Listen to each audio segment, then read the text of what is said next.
اما بعد فاعوذ باللہ السمیع العلیم من الشیطان الرجیم بسم اللہ الرحمن الرحیم رضی اللہ عنہم ورضوا عنہ اولئک حزب اللہ الا ان حزب اللہ هم المفلحون۔ محمد صلی اللہ علیہ وسلم کے جو صحابہ ہیں وہ سب کے سب اللہ رب العالمین سے راضی، اللہ ان سے راضی۔ یہی وہ لوگ ہیں جو اللہ رب العالمین کی جماعت ہیں، اور اللہ کی جماعت ہی کامیاب ہونے والی ہے۔ پیارے بھائیوں، نبی کریم صلی اللہ علیہ وسلم کو جب گھاٹی جو ہے شعب ابی طالب اس کے اندر محصور کر دیا گیا، کفار نے، مکے والوں نے 3 سال کے لیے بائیکاٹ کر دیا نا، تو سیدنا عباس رضی اللہ تعالیٰ عنہ کے گھر میں اللہ نے ایک بچہ پیدا کیا جس کا نام عبداللہ رکھا گیا۔ تو ان کی والدہ سیدہ ام لبابہ بنت حارث یہ لے کر نبی علیہ السلام کے پاس آئی، جنہیں ام الفضل کہا جاتا ہے، سیدنا عباس کی بیوی۔ تو نبی علیہ السلام نے گھٹی دی اور ساتھ دعا دی، اپنا لعاب دہن ان کے منہ میں ڈالا۔ تو سیدنا عبداللہ کے پیٹ میں جو پہلی چیز گئی نا وہ نبی علیہ السلام کا تھوک مبارک تھا۔ تو ساتھ ہی یہ دعا دی کہ اللہم علمہ الکتاب والتأویل۔ مستدرک حاکم کی یہ روایت ہے کہ اللہ اس بچے کو علم عطا فرما اور قرآن کی تفسیر عطا فرما دے۔ تو یہ بچہ سیدنا عبداللہ بن عباس رضی اللہ تعالیٰ عنہ کو جہاں یہ شرف حاصل ہے کہ نبی علیہ السلام کا لعاب دہن پیٹ میں گیا، جہاں یہ شرف حاصل ہے کہ پیدا ہوتے ہی چند گھڑیوں کے بعد ہی نبی علیہ السلام کی مبارک دعا ملی، وہاں انہیں یہ شرف بھی حاصل ہے کہ یہ اہل بیت کی ایک فرد ہے۔ اور پھر دیکھا دنیا نے کہ سیدنا عبداللہ بن عباس رضی اللہ تعالیٰ عنہ جو ہے یہ جیسے جیسے بڑے ہوتے جا رہے ہیں ان کے علم کے اندر پختگی آتی جا رہی ہے، اور کبار صحابہ رضوان اللہ علیہم اجمعین کے پاس بیٹھتے، علم حاصل کرتے، بلکہ یہاں تک طبقات ابن سعد کی ایک روایت ہے کہ جہاں پتہ چلتا نا کہ فلاں صحابی کے پاس ایسی حدیث موجود ہے جس کا مجھے علم نہیں، قرآن کی کسی آیت کی تفسیر جانتا ہے جو عبداللہ تو نہیں جانتا، تو جاتے جب اس کے دروازے پر پہنچتے نا، فرماتے ہیں میں دروازے پر دستک دینے لگتا تو ذہن میں خیال آتا وہ آرام بھی کر رہے ہو سکتے ہیں، علم میں حاصل کرنے آیا ہوں، لہٰذا اپنی چادر کو اس کے دروازے کے سامنے بچھاتے بیٹھ جاتے۔ وہ صحابی جب کبھی کہیں اپنی ضرورت کے تحت یا نماز کے وقت باہر نکلتا نا تو دیکھتا عبداللہ رضی اللہ تعالیٰ عنہ دروازے پر بیٹھے ہوئے ہیں، تو کہتا ہے عبداللہ آپ مجھے خبر بھجواتے یا دروازہ کھٹکھٹاتے، میں آ جاتا، کب سے باہر بیٹھے ہیں؟ تو آپ رضی اللہ تعالیٰ عنہ فرماتے کہ نہیں، بلکہ میرا ہی حق زیادہ بنتا ہے کیونکہ میں علم حاصل کرنے کے لیے آیا ہوں۔ اور ساتھ یہ فرمایا کرتے کہ ہمیشہ جو پیاسا ہے نا وہی کنویں کے پاس چل کر جاتا ہے۔ بعض دفعہ ایسے ہوتا سیدنا مسروق تابی جو ہیں رضی اللہ تعالیٰ عنہ، حضرت عائشہ صدیقہ طاہرہ طیبہ رضی اللہ تعالیٰ عنہ کے غلام بھی ہیں یہ، تو فرماتے ہیں کہ بعض دفعہ بیٹھے رہتے، ہوا کے تھپیڑوں کی وجہ سے مٹی اڑتی اور آپ کی داڑھی اور سر مبارک کے بال جو ہیں وہ غبار آلود ہو جایا کرتے تھے۔ تو میرے بھائیوں، اس قدر علم کا شوق، اس قدر علم کو حاصل کرنے کی جستجو تھی، تو پھر اللہ رب العالمین نے ایسا نوازا کہ جہاں پر بدری صحابہ بیٹھا کرتے تھے نا، سیدنا عمر فاروق رضی اللہ تعالیٰ عنہ کے دربار میں آپ انہیں بھی ان کے ساتھ بٹھایا کرتے۔ تو ایک دن صحابہ نے اعتراض کیا کہ امیر المومنین ہمارے بھی بچے ہیں، یہ ہمارے بچوں جیسا ہی ہے، آپ انہیں کبار صحابہ کے ساتھ بٹھا دیتے ہیں، یہ ہماری طبیعت کو بوجھل محسوس ہوتا ہے۔ تو امیر المومنین رضی اللہ تعالیٰ عنہ نے فرمایا اچھا مجھے یہ بتاؤ، اذا جاء نصر اللہ والفتح، اس کے بارے میں آپ کیا کہتے ہیں؟ کیا اس سے نکتہ اخذ کرتے ہیں؟ اس سے اشارہ کیا ملتا ہے؟ تو جو کبار صحابہ تھے نا، ان سے جب پوچھا تو فرمایا سب نے یہی کہا کہ اس آیت میں اللہ رب العالمین نے اسلام کے دروازوں کو کھول دیا، لوگ جوک در جوک مکہ میں مدینہ میں آ رہے ہیں اسلام قبول کرنے کے لیے، لہذا اسلام پھیل رہا ہے، اللہ رب العالمین نے اسی کی طرف اشارہ کیا ہے۔ تو آخر میں نا عبداللہ بن عباس سے پوچھا کہ اے عبداللہ آپ بتائیے آپ اس صورت کے بارے میں کیا کہتے ہیں؟ تو کہنے لگے امیر المومنین، اس صورت سے نبی علیہ السلام کی وفات کی طرف اشارہ ہوتا ہے۔ اذا جاء نصر اللہ والفتح، کہ اللہ رب العالمین نے جو فتح عطا فرما دی ہے، دین جو ہے وہ دنیا کے کناروں تک پہنچ چکا ہے، اسلام جو ہے یہ اب پھلتا اور پھولتا جا رہا ہے، لہٰذا جب یہ پوزیشن آ جائے پھر نبی کا کام ختم ہو جاتا ہے، نبی کو اللہ اپنے پاس بلا لیتے ہیں۔ تو نبی علیہ السلام کی وفات کی طرف اشارہ ہے۔ سیدنا عمر فاروق رضی اللہ تعالیٰ عنہ اششکر اٹھے، فرمایا ہاں اللہ کی قسم اس صورت سے نبی علیہ السلام کی وفات کی طرف اشارہ ہوتا ہے۔ اسی لیے یہ دوسری روایت ہے طبقات ابن سعد کی، اور یہ جو میں نے ابھی سنائی یہ بخاری شریف میں ہے کہ حضرت عمر فرماتے ہیں اسی لیے جب سیدنا صدیق اکبر رضی اللہ تعالیٰ نے سورت کو پڑھا کرتے نا، زاروں کی طرح آنکھوں میں سے آنسو جاری ہو جایا کرتے۔ وہ سمجھتے تھے اس سورت کا شان نزول، جانتے تھے کہ یہ سورت نازل ہو چکی ہے، اب نبی علیہ السلام ہمارے پاس مہمان ہی ہیں، جلد ہم سے رخصت ہونے والے ہیں، اس لیے جب بھی اس سورت کی تلاوت کرتے زاروں کی طرح آنکھوں میں سے آنسو جاری ہو جاتے۔ مستدرک حاکم کی ایک اور روایت میرے ذہن میں آئی، ابھی چھوٹے بچے ہی تھے سیدنا عبداللہ بن عباس نا، تو حضرت عباس رضی اللہ تعالیٰ نے فرمایا جاؤ نبی علیہ السلام سے نا آج ملاقات کر کے آؤ۔ جب آئے نا تو دیکھا نبی علیہ السلام کسی شخص کے پاس کھڑے ہوئے ہیں، تو آپ رضی اللہ تعالیٰ عنہ نبی علیہ السلام کے پیچھے کھڑے ہو گئے خاموشی کے ساتھ۔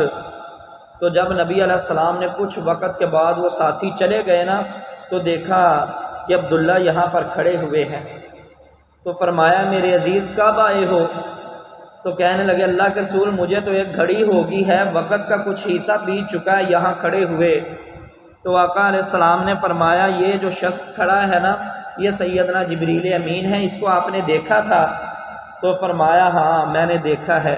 فرمایا انبیاء کے بعد جس نے بھی اسے دیکھا وہ اندھا ہو گیا ہے، انبیاء کے علاوہ نا جس نے بھی اسے دیکھا ہے وہ اندھا ہو گیا ہے، لہٰذا تجھے آخری عمر میں شاید اس سانحہ سے گزرنا پڑے۔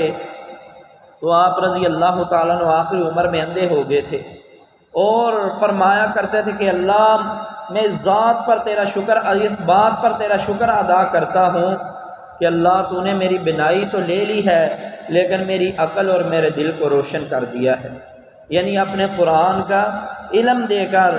تو نبی علیہ الصلوۃ والسلام کے پاس فرماتے ہیں، یہ بھی صحیح بخاری مسلم کی روایت ہے، کہتے ہیں ایک مرتبہ میں آیا نبی علیہ السلام نماز ادا کر رہے، میں پیچھے کھڑا ہو گیا، نبی علیہ السلام نے نا یوں پیچھے ہاتھ کر کے میرے سر کو پکڑا، اپنے ساتھ کھڑا کر لیا، میں پھر تھوڑا سا پیچھے ہو گیا۔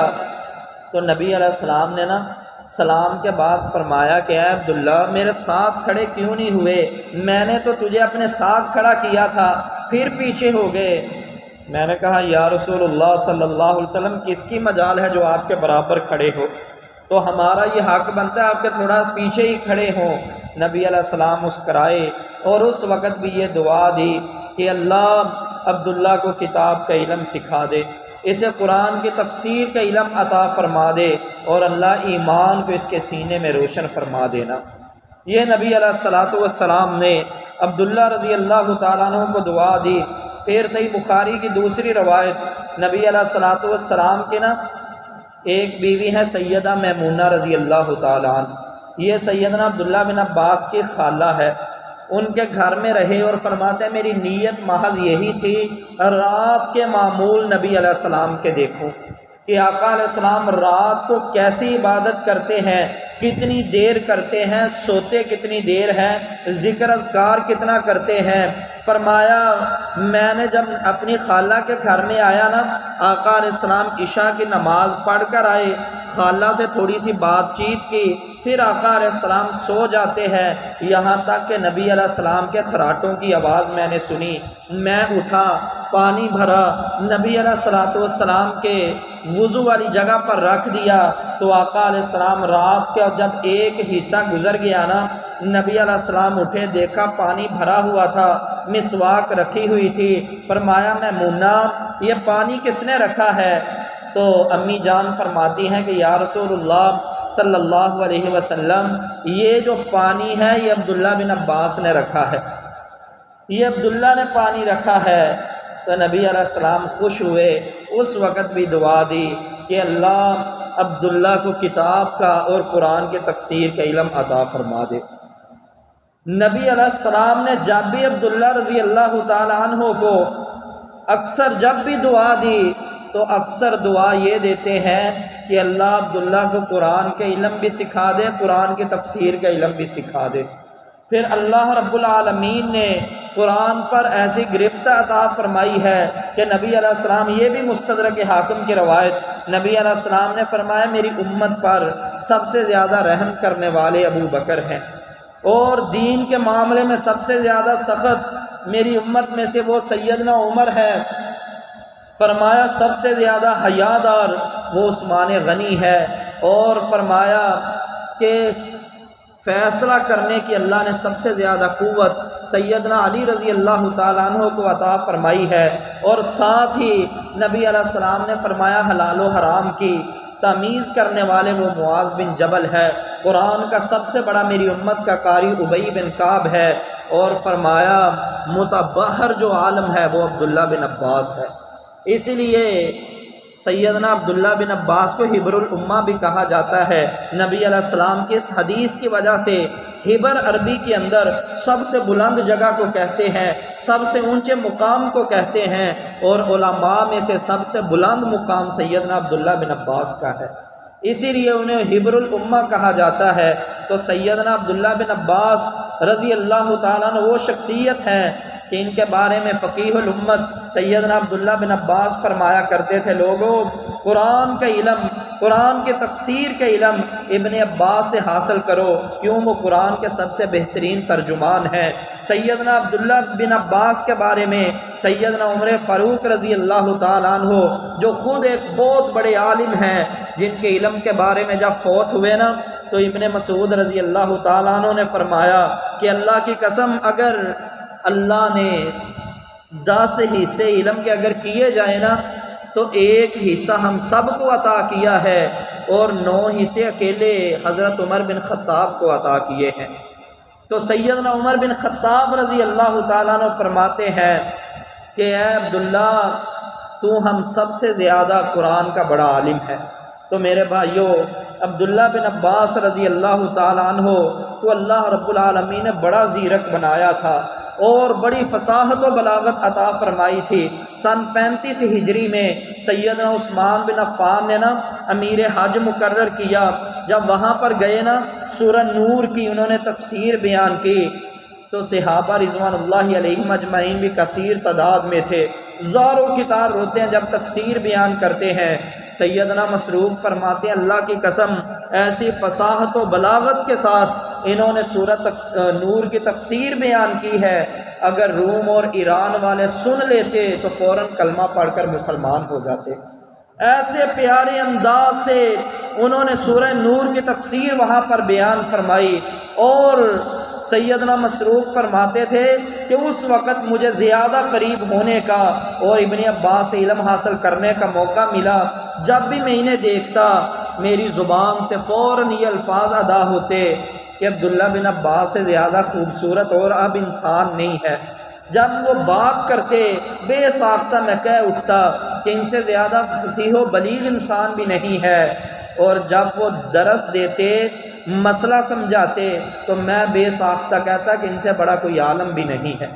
یعنی اللہ نے ہر خوبی ان میں رکھی تھی، ایک دفعہ نا اتنا علم میرے رب نے عطا فرمایا، ابو صالح یہ بھی تابعی ہیں اور انہوں نے بے شمار صحابہ سے علم حاصل کیا ہے، فرماتے ہیں مجھے نا ابن عباس رضی اللہ تعالیٰ عنہ نے فرمایا جاؤ باہر دیکھو لوگ موجود ہیں، تو میں نے دیکھا کہ حضرت ابن عباس کے گھر کے سامنے جو وہ گلی ہے نا ساری لوگوں سے کھچا کھچ بھری ہوئی۔ میں نے کہا یا حضرت آج تو لوگوں کا دریا امڈ آیا ہے، ساری گلی لوگوں سے بھری ہوئی ہے۔ فرمایا اچھا ایسے کرو ان میں جا کر اعلان کر دو جنہوں نے قرآن کریم کا علم حاصل کرنا ہے صرف وہ لوگ اندر آ جائیں۔ میں نے اعلان کیا تو ابن عباس رضی اللہ تعالیٰ عنہ کے گھر میں اتنے لوگ آ گئے کہ سارا گھر جو ہے لوگوں سے بھر جاتا ہے۔ ہر بندے کو جو بھی کسی نے سوال پوچھا تو آپ نے اس کے مطابق جواب دیا، پھر فرمایا اپنے بھائیوں کے لیے جگہ خالی کر دو، وہ باہر چلے گئے۔ فرمایا اعلان کرو اب جس نے قرآن کے تفسیر کے بارے میں سوال کرنا ہے وہ اندر آ جائیں۔ پھر اعلان ہوا، گھر لوگوں سے بھر گیا۔ پھر فرمایا اب اعلان کریں جس نے کوئی مشکل الفاظ قرآن کے بارے میں سوال کرنا ہے وہ آ جائیں۔ پھر گھر بھرتا ہے، ہر کسی کے سوال کا جواب دیا۔ پھر اعلان کیا اب وہ لوگ ہیں جنہوں نے نبی علیہ السلام کے فرمان کے بارے میں حدیث رسول کے بارے میں سوال کرنا ہے۔ پھر اعلان کیا لوگ آئے، ہر کسی کے سوال کا جواب دیا۔ پھر اعلان کیا اب کسی نے اگر کوئی عرب کی جو ہے نسب نامہ یعنی ہر خاندان جتنے بھی ہیں کسی انساب کے بارے میں سوال کرنا ہے تو وہ اندر آ جائیں۔ بے شمار لوگ آئے، ہر کسی کو جواب دیا۔ فرمایا اب وراثت کے بارے میں اعلان کرو، وراثت کا سوال کیا گیا۔ پھر فرائض کا سوال کیا گیا تو فرماتے ہیں میں حیران رہ گیا سیدنا عبداللہ بن عباس کے علم پر، ہر کسی کو مطمئن کیا اور بے ساختہ میری زبان سے یہ نکل آیا کہ اللہ کی قسم اب دنیا میں سیدنا ابن عباس سے بڑا اللہ نے کوئی عالم نہیں پیدا کیا۔ اتنا زیادہ اللہ رب العالمین نے علم عطا فرمایا۔ میرے بھائیوں پھر سیدنا عبداللہ بن عباس نے جب دیکھا نا اس طرح ہجوم بڑھتا ہی جا رہا ہے، آپ نے اپنے گھر کو ہی ایک ایسے سمجھ لیں یونیورسٹی بنا دیا، ایک جامعہ بنا دیا اور وہاں پر روزانہ ایک دن قرآن کے تفسیر کے لیے مختص کیا، ایک دن حدیث کے لیے، ایک دن وراثت کے لیے، ایک دن فرائض کے لیے، ایک دن عرب کی زبان کے مشکل الفاظ ہیں ان کے لیے۔ تو یہ آپ رضی اللہ تعالیٰ عنہ نے ایک ایک دن مقرر فرما دیا۔ تو میرے بھائیوں سیدنا ابن عباس رضی اللہ تعالیٰ عنہ کو کیونکہ سیدنا عمر کا بڑا قرب حاصل تھا، ایک دن جب سیدنا عمر سے ملاقات کرنے آئے نا تو ان کے والد گرامی سیدنا عباس رضی اللہ تعالیٰ نے فرمایا بیٹا 3 باتوں کا خیال کرنا کیونکہ تم امیر المومنین کے بڑا قریب ہو۔ پہلے نمبر پر امیر المومنین کے راز کو فاش نہیں کرنا۔ تو میرے بھائیوں یہ ہمارے لیے بھی ہے، کسی کا بھی قرب حاصل ہو جائے نا، کسی کے بھی ہم قریب ہو جائیں، ان باتوں کا خیال کریں۔ کیوں کہ نبی علیہ الصلوۃ والسلام کی زندگی کو جیسے صحابہ رضوان اللہ علیہم اجمعین نے قریب سے دیکھ کر اپنی زندگیوں میں ڈھالا ہے نا، تو یہ ہمارے لیے بھی اللہ رب العالمین نے نبی علیہ السلام کو بھی اور صحابہ کے ایمان کو بھی بہترین نمونہ قرار دیا ہے۔ تو میرے بھائیوں نہ حضرت ابن عباس کو پہلی نصیحت یہ فرمایا بیٹا کبھی بھی امیر المومنین کے راز کو فاش نہ کرنا۔ دوسری نصیحت یہ کہ جب بھی ان کے پاس جانا ہے کبھی چغلی اور غیبت نہیں کرنی کسی کی بھی۔ تیسری نصیحت یہ فرمایا موقع کے حساب سے بات کرنی ہے، یہ نہیں ہے کہ موقع کوئی اور ہے بات کوئی اور ہو رہی ہے، ایسا نہیں کرنا، جیسا موقع ہے جیسی بات چیت ہو رہی ہے ویسی ہی بات کرنی ہے۔ تو یہ تمہیں 3 باتیں امیر المومنین کے اور قریب کر دیں گی۔ تو سیدنا جب علی المرتضیٰ رضی اللہ تعالیٰ عنہ کا دور آیا 35 ہجری میں آپ حج کے امیر مقرر ہوئے، واپس آئے نا تو سیدنا عثمان کو شہید کر دیا گیا تھا، اور حضرت علی رضی اللہ تعالیٰ نے مشورہ چاہا کہ اے ابن عباس اب مجھے کیا کرنا چاہیے؟ تو فرمایا کہ آپ کا بے شک سب سے بلند مقام ہے، اب آپ کے پائے کا کوئی صحابی نہیں ہے، لیکن میرے چچا زاد بھائی، اب آپ خلیفہ نہ ہی بنے تو بہتر ہے۔ کیوں؟ اگر اب آپ خلیفہ بن گئے، سب سے پہلے آپ سے سیدنا عثمان کے قصاص کا بدلہ لیا جائے گا۔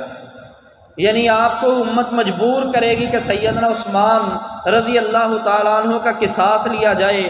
اور یہ جو شورش برپا ہوا ہے، یہ جو بلوائی لوگ جمع ہوئے ہیں، مجھے خطرہ ہے کہ یہ لوگ ہی کہیں امت میں خلفشاری کا سبب بنیں گے مزید۔ تو وہی ہوا جس کا اندیشہ انہوں نے ظاہر کیا تھا۔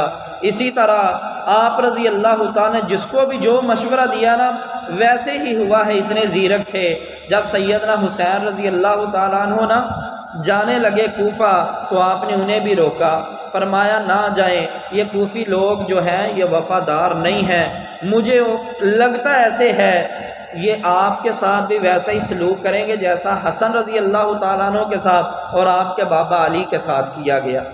یعنی سیدنا علی کو بھی شہید کیا، سر پر وار کیے گئے، اور سیدنا حسن رضی اللہ تعالیٰ عنہ کے بھی خنجر بھی مارے گئے، مسلح بھی نیچے سے کھینچا گیا، اور نعوذ باللہ رذیل المومنین بھی کہا گیا۔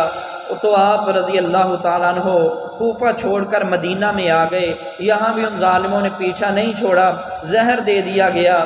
تو سیدنا حسین کو روکا، جب فرمایا نا کہ نہیں میرا جانا ضروری ہے، فرمایا پھر اپنے اہل خانہ کو نہ لے کر جائیں، مجھے ڈر ہے کہ اہل خانہ کے سامنے ہی آپ کو ہی بھی ویسے ہی نہ ذبح کر دیا جائے جیسے سیدنا عثمان کو ان کے اہل خانہ کے سامنے شہید کر دیا گیا ہے۔ اور پھر جب سیدنا حسین گئے ہیں اہل خانہ کے ساتھ، تو پھر وہی ہوا جس کا اندیشہ سیدنا ابن عباس نے ظاہر کیا تھا، سیدنا حسین رضی اللہ تعالیٰ عنہ کو شہید کر دیا گیا۔ اسی طرح آخری بات سنا کر بات ختم کرتا ہوں، وقت زیادہ ہو رہا ہے۔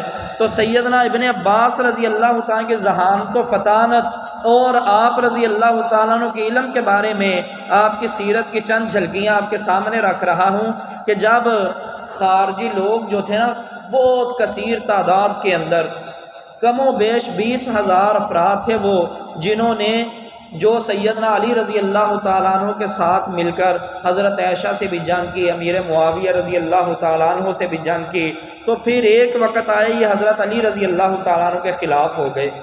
تو سیدنا ابن عباس نے فرمایا کہ امیر المومنین اگر آپ مجھے اجازت دیں تو میں ان سے بات کروں؟ فرمایا ہاں، لیکن ذرا احتیاط سے، کہیں یہ، کیونکہ یہ ایسے لوگ ہیں کہ جلد ہی متنفر ہو جاتے ہیں اور جلد ہی یہ خون خرابے پر اتر آتے ہیں، مجھے آپ کی جان کا بھی ڈر ہے۔ فرمایا نہیں، میں اپنے آپ کو اللہ کے سپرد کرتا ہوں۔ گئے، انہیں اپنے بلایا، بٹھایا اور کہا کہ آپ حضرت علی رضی اللہ تعالیٰ عنہ سے کیوں ناراض ہیں؟ کہنے لگے 3 ہمیں اعتراض ہیں۔ پہلے نمبر پر یہ کہ انہوں نے اپنے نام کے ساتھ سے امیر المومنین کا لفظ ختم کر دیا ہے۔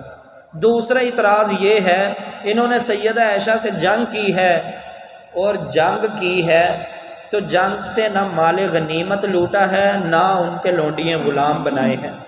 تیسرا اعتراض یہ کیا، کہنے لگے کہ انہوں نے حکم مقرر کیا ہے، جبکہ بہترین جو حکم ہے وہ اللہ کا قرآن ہے۔ تو آپ رضی اللہ تعالیٰ عنہ نے نا فرمایا اگر قرآن و حدیث سے میں جواب دے دوں تو مطمئن ہو جاؤ گے؟ کہنے لگے ہو جائیں گے۔ فرمایا تیسری بات جو تم نے کیا نا حکم مقرر کرنے کی، تو اللہ قرآن میں فرماتے ہیں یا ایھا الذین آمنوا، اے ایمان والو، جب تم حج کرنے جاؤ نا تو اگر کوئی شکار کر لے تو شکار کرنے کے عوض میں وہ 2 جو گواہ ہیں نا عادل، وہ یہ فیصلہ دیں گے کہ یہ بندہ جو ہے وہ یعنی کہ اس کے اوپر تاوان ہے یا چٹی ہے۔ تو آپ رضی اللہ تعالیٰ عنہ نے یہ قرآن کی آیت ان کے سامنے رکھی تو فرمایا خرگوش کا شکار کرے، تو اللہ فرماتے ہیں حکم بنا لو 2 آدمی جو عادل ہیں۔ خرگوش کی جان زیادہ قیمتی، یہ انسان مر رہے تھے، انسانوں کے لیے سیدنا علی نے حکم بنائے ہیں، انسانوں کی جان زیادہ قیمتی ہے۔ تو کہنے لگے بے شک انسان کی جان زیادہ قیمتی ہے، لہٰذا ہمارا یہ اعتراض ختم ہوا۔ فرمایا دوسری بات تم نے یہ کی ہے کہ سیدنا عائشہ رضی اللہ تعالیٰ نے جنگ کی، نہ مال غنیمت لوٹا، نہ ہی لونڈی اور غلام بنائے۔ فرمایا کیا سیدہ عائشہ کو تم ماں مانتے ہو؟ اگر نہیں مانتے تو تم کافر ہو جاؤ گے۔ کیوں؟ قرآن کہتا وَأَزْوَاجُهُ أُمَّهَاتُكُمْ کہ نبی علیہ السلام کی بیویاں تمہاری مائیں ہیں، اور اگر تم یہ مانتے ہو کہ وہ ہماری ماں ہے، پھر مجھے بتاؤ کون غیرت مند بیٹا ایسا سوچے گا کہ وہ اپنی ماں کو لونڈی بنا لے؟ اپنی لونڈی ماں کو تو نہیں نا کوئی بنا سکتا، کون غیرت مند بیٹا سوچے گا؟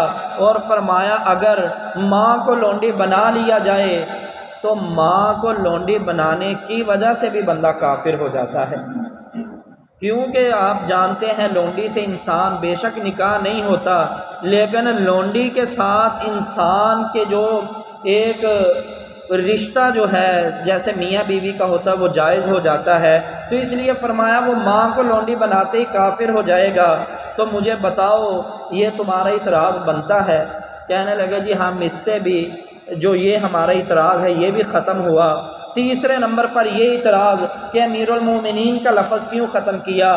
فرمانے لگے صلح حدیبیہ کے مقام پر نا جب انہوں نے اپنی صلح لکھوائی، نیچے نبی علیہ السلام نے فرمایا یہ صلح سے محمد الرسول اللہ صلی اللہ علیہ وسلم متفق ہیں، تو انہوں نے کہا یہ رسول اللہ کو مٹا دیں، کیونکہ اگر ہم آپ کو رسول مانتے ہوتے پھر جنگ ہی نہیں ہوتی، یہ معاملات ہی خراب نہ ہوتے، پھر ہم آپ کو مکے آنے سے کیوں روکتے؟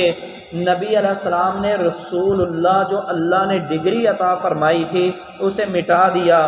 فرمایا مجھے یہ بتاؤ رسول اللہ کی ڈگری بڑی ہے یا امیر المومنین کی بڑی ہے؟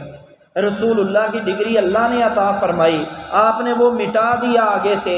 امیر المومنین کی ڈگری تو ہم لوگوں نے عطا کی ہے نا، امیر المومنین ہم کہتے رہے، انہوں نے اگر اپنے نام کے ساتھ سے امیر المومنین ختم کر دیا تو اس کا کوئی مذائقہ نہیں۔ یہ بات سن کے 20,000 لوگ تھے، 10,000 نے توبہ کر کے سیدنا علی کے ساتھ آ کر مل گئے تھے۔ تو میرے بھائیوں اس قدر زیادہ فصاحت و بلاغت، زیرک اور علم پرور یہ شخصیت تھی، اللہ کا خوف اس قدر زیادہ کہ آدھی رات کے بعد اٹھ جاتے اور زار و کتار اللہ کے سامنے رونا شروع ہو جاتے۔ جب طائف کے اندر تھے، جب موت کا فرشتہ آ گیا، طبقات ابن سعد کی روایت ہے، محمد بن حنفیہ جو سیدنا علی المرتضیٰ کے بیٹے ہیں انہوں نے جنازہ پڑھایا، کفنا دیا گیا، جب دفنانے لگے نا